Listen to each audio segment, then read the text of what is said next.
मंडळी नमस्कार। Ration card धारकांसाठी आता एक महत्त्वाची बातमी आहे, ती म्हणजे पिवळे, केसरी आणि पांढरे हे रेशन कार्डची आता नवीन छपाई बंद होणार आहे।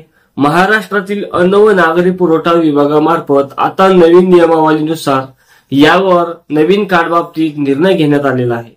आता त्याऐवजी तुम्हाला पर्याय म्हणून ई रेशन कार्ड वापरू शकणार आहे, पण या अगोदर तुमच्याकडे असलेले छापील रेशन कार्ड देखील व्हॅलिड असणार आहे। यामध्ये फक्त नवीन छपाईवरती बंदी करण्यात आलेली आहे। याचे कारण असे की नागपूर येथील जिल्हा अन्न पुरवठा अधिकारी यांनी सांगितले आहे की ई रेशन कार्डद्वारे आपण रेशनधारकांना थंबद्वारे रेशन देतच असतो, तर त्याची नोंदही ही रेशन कार्डवर ऑनलाईन देखील होत असते। आता हीच नोंद ऑनलाईन देखील होणार आहे असल्याचं त्यांनी सांगितलं आहे।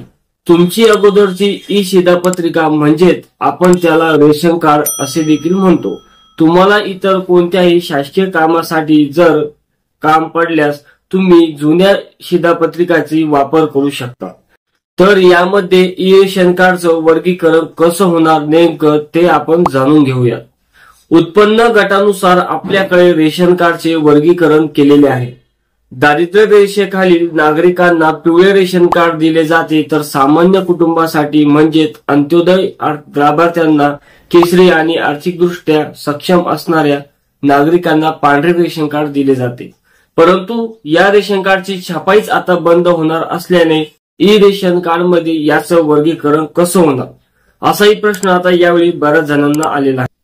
पण यावेळी पडोळे यांनी म्हटले आहे की ई रेशन कार्डवरील लाभार्थी कोणत्या गटातील आहे हे नमूद असणार आहे, त्यामुळे कोणत्याही योजनेचा लाभ घेताना लाभ देणाऱ्यांना याची माहिती असणार आहे। दरम्यान तुम्ही आता नव्याने रेशन कार्ड काढायला गेलात तर तुम्हाला ई शिधापत्रिकाच मिळणार आहे। तसंच ज्यांच्याकडे छापलेली शिधापत्रिका आहे त्यांना जर दुय्यम ई रेशन कार्ड हवं असेल तर त्यांना त्यासाठी अर्ज करता येणार आहे।